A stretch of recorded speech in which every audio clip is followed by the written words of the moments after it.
This 7th episode of Red Pens and Red Flags is the last one, and it features a deeply personal interview with a foster parent named Bertha Robinson, someone who is deeply affected by the current educational environment. Bertha has been a foster mother of 14 kids, with 2 currently in special education. She shared her unfiltered views on federal oversight, diversity, equity, inclusion, DEI, and what it means to be a parent during politically awful times.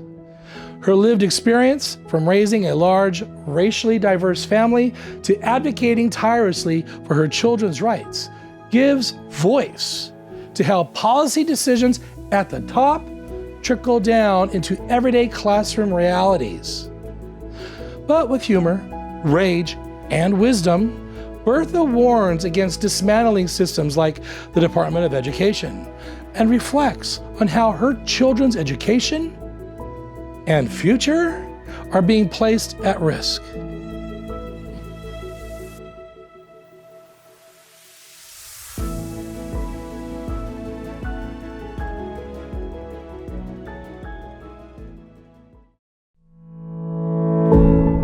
Welcome to Red Pens and Red Flags, the podcast that's not afraid to grade the current state of American education. My name is Rictor, a grad student knee-deep in the world of teaching, technology, and just trying to stay out of parent-teacher conferences. Today, I'm apparently in the nurse's office trying to get my voice back. I'm joined by a parent this time. I have interviewed admins, social workers, teachers, English language development specialists, paraprofessionals, and now I thought to close this series, I will interview a parent regarding everything that's been happening with education. Welcome to the podcast, Mrs. Bertha Robinson. Hello. How's your day going so far? Oh, my day's gone great. Mine is too. Can you tell the audience a little bit of your background as a parent, guardian, or whichever? Well, I first became a parent when I was 16. I no longer lived in my own parents' home, and I took in a kid who was 8 years old, whose name was David, who had been kicked out of his parents' house. And I had custody of him for approximately 3 months until they found his grandmother. What is your role right now as a parent? I am parenting the 2 youngest of 14 children. 14. 14. Hopefully bringing on a 15th. Has your personal values as a parent influenced in any way you approach your teachers? Oh, yeah. My kids' teachers tell me I'm the only parent that's ever given permission to punish them. If they aren't listening to the teachers can email me and they'll either lose a cell phone for the day or they'll lose their internet or a gaming system for the day. Wow, that's going for the jugular. I wish more parents were like that. What are your thoughts, being that you're a parent, on politically charged topics being discussed in secondary schools? They need to know. They need to know anything and everything that is current in the news, because they have questions at that age. And they also need to get varied opinions, just not one person's opinion, because they are their own individual selves. That sounds very fair. By giving power back to the states and how they handle public education, what positives or negatives do you foresee as a parent? I think some states will change how history has been truly written. There'll be revisionist history on some of the states, especially in the southern states. I remember growing up in Los Angeles and going to a public school, never learning about Juneteenth. And when President Biden signed into law a new federal holiday for June 19th, I was like, what's all this hubbub about? And as I researched it, I was blown away at how something so profound in human rights, civil rights, was not taught to me in public education, in Los Angeles, how for 2 years after the slaves had been freed, Galveston, Texas still had slaves and turned the blind eye. Oh, we didn't get that memo for 2 years. And that blew me away, how things in public education can either be glossed over or totally ignored. And now we're in a new territory, without putting my opinion into this. It's going to be, for lack of a better word, interesting what's going to be taught. Do you think state-level control has historically impacted marginalized communities in education? Yes, I definitely do. And not everybody's going to understand what Plessy versus Ferguson is. Please tell the audience what it was. Plessy versus Ferguson was a Supreme Court case from 1896 Okay. that allowed segregation and created separate but equal. It was awful. That was where segregation was state sanctioned. And I think, and I can see actually it happening again. If some states are going to get control, they're going to not. It may not be race based, but I think kids with disabilities and or severe disabilities are going to be separated from what's considered the normal kids and educated in a separate area. Do you believe all students, regardless of race, income, zip code, will receive the same quality of education if states have more power? Again, no, because Lake Oswego schools have more equipment in general because there is more money in the area. But then you'll take areas like Rockwood, where it's all mostly apartment complexes and immigrant families, and they don't have the money. They do have the interest and drive to get their kids educated, but they don't have the money to back it up. For those listening, we live in the state of Oregon, near the Portland metropolitan area. Are you familiar with something called Project 2025? And if so, what are your initial reactions or concerns? That's the project being put forth by the conservatives. Yes. That's when you talk. Yes, no, I think it will give the executive branch too much power over everything, and just not the president himself too much power in the long run, because the way it reads, he's going to have power over everything if this passes. And he also gives President Trump the right to choose people who may not be qualified for the position because he has ultimate control. Are you referring to Linda McMahon from the WWE? Yeah. Why, yes, I am. Because she, if you look, she really doesn't have educational background. I don't think wrestling qualifies as educational background. I'm going to take, based on what you said already, that the shuttering of the Department of Education is not a good thing. I don't believe so. I believe the Department of Education oversaw all 50 states. And not only that, they balanced. In each state, your kids might not go to the neighborhood school because there was too many, and they wanted to just not balance out the racial mix. They also wanted to balance out special education. I don't know if a lot of people know that, but it was part of the busing system.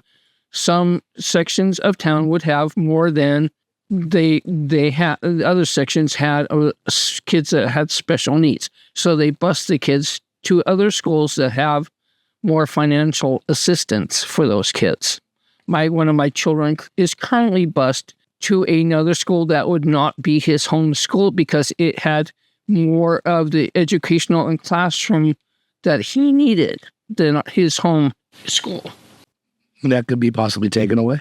It's going to be taken away, I already know. You just talked about how your children would be affected if funding, oversight, or curriculum guidance at the federal level were going to be drastically changed. How do you feel about this as a parent? Bad. I pay the same taxes as anybody else. My kids have the right to have the same education as any other child in this state. Not only that, my taxes are being used for stuff that I don't care for. Okay? If they want to see it that way, I want to take part of my tax money back and use it towards their education. Unfortunately, we can't do that. I know that, but it doesn't mean I wouldn't like it. The new term, as of late, has been called DEI, which stands for Diversity, Equity, and Inclusion. What are your thoughts on DEI in the professional educational landscape and classrooms? Diversity teaches kids to get along with all kids, just not kids of the same skin color they have. And in inclusion, both of my kids are disabled, and they have the same rights as anybody else to have the same education as everybody else. And at home, we just say, you think differently than I do, but that doesn't make you better or worse than anybody else. You just means you think differently. The Trump administration has denied this, but the current head of the Department of Health and Human Services, another Trump appointee, RFK Jr., wants there to be an autism registry. Have you had children that are on the spectrum? And what are your thoughts of them being on some kind of a registry? I currently have 2 of my 3 kids who are autistic. And no, why should they be singled out in any way just because they're autistic? All that means is they think differently. I have one child who will only wear specific clothes because he doesn't like the way the other clothes feel. I also have another child who's autistic who, once I've figured it out, is way above and beyond other kids in his music class. He currently plays 17 instruments. That's not normal for kids, but it is for kids who are autistic. They find their passion and they go follow it. If they're going to sing autistic kids, what's to stop them from singling out even just racial boundaries? Because they did that before in the United States, and just not that. Who's not to say that they're not going to put, because they did this once before, put all the blind kids in special blind schools or kids who are deaf in deaf schools? No, children should not be registered from the start. They shouldn't be separated from the start. Kids need to learn how to get along each other. And if we don't include all of the kids in all of the classrooms, then they're not going to learn about diversity. What are your thoughts on ELD, and how long do you think English language development should continue in the educational setting? Well, here's where it gets kind of tricky, okay?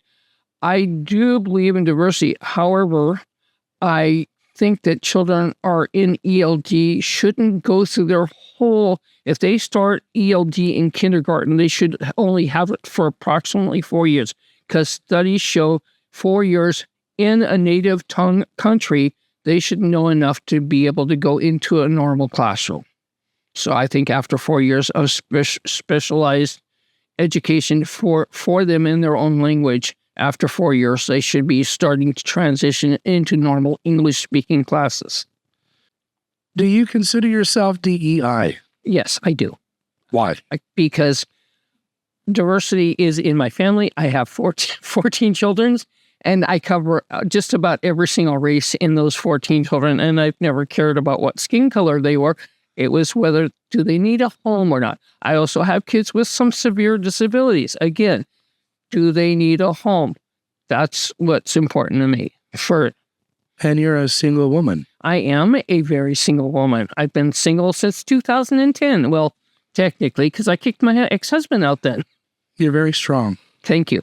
Looking forward, Mrs. Robinson, what do you think schools will look like 5 to 10 years from now if current trends continue?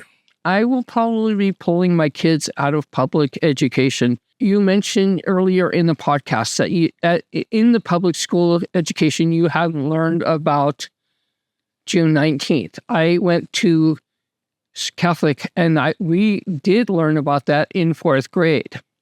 So not only that, we also learned about the Chinese that were brought here to work on the Pacific Railroads and how they were mistreated. We got a very well-rounded education, I think, in the private sector, and I might have to pull my kids for that reason. What does it mean for you as a parent right now during these politically volatile times? I fear for my kids. Our current president is never put any of his kids in public education. If you look at his history, his kids have always gone to private education. I don't think he has the right to mess with public education because he never put his kids in it.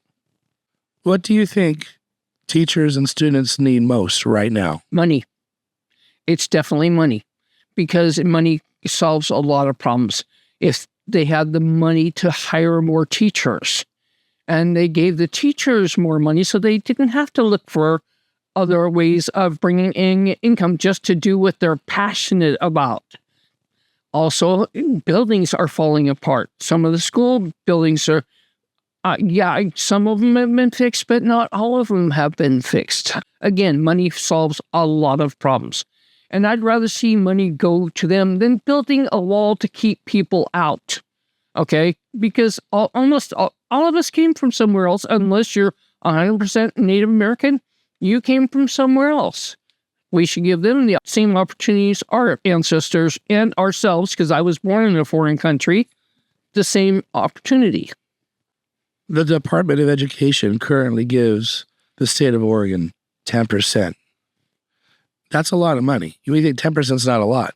It's especially a lot, especially with special need kids, because we're over budget with special education, according to the records from 2023. With the shuttering of the Department of Education, which is currently blocked by a judge in Massachusetts at the time of this recording, your kids are going to be deeply affected. There's no question. Yes. Both my kids are special education kids. And I'm already seeing, even though it hasn't happened, I'm already seeing the budget cuts impact my kid that's going to be headed to our high school next year because of one of his disabilities. Currently, in the Gresham Barlow School District here in Oregon, COVID funding has now ceased, and teachers are now being given pink slips who are not in the union. And teachers are also being pushed into other schools where they don't necessarily have the correct endorsement for. So that, on top of the potential shuttering of the Department of Education, it's going to be an interesting year next year in this school district in this area. Yeah.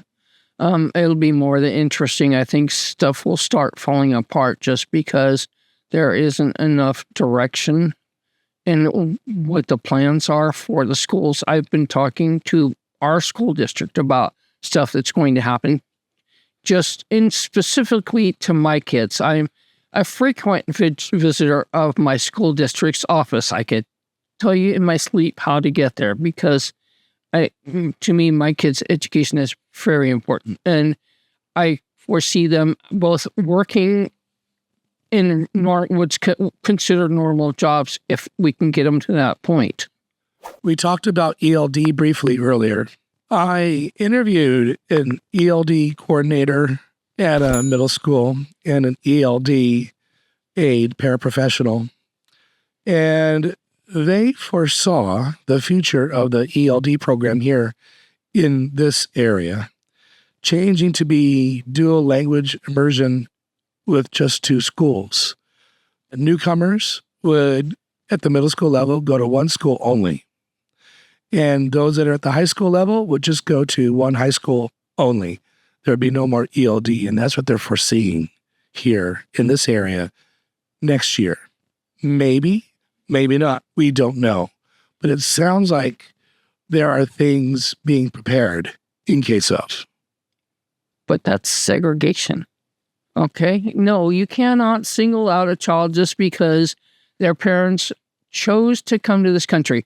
My parents are from another country. I am also from Shannon, Ireland. I didn't speak English as my primary language.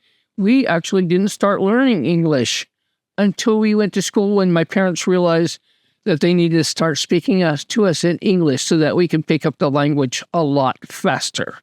And if that's what's going to happen, then that is segregation because you're singling out a child who can't speak a secondary language, and that's not right. As a parent, Mrs. Robinson, what gives you hope in this moment in our country? My kids, seeing them grow and change as they're getting education, and as they realize that I am their teacher and I am a team, and If their teacher has problems, they have my phone number, they have my personal email, and I check what's called ParentSquare, which is a way of the teachers talking to the parents. I check all of that almost daily. I also check their grades almost daily because I want to know where they're at in their education. Currently, one of them isn't doing so well, but he knows his consequences, so he won't have a cell phone for the summer.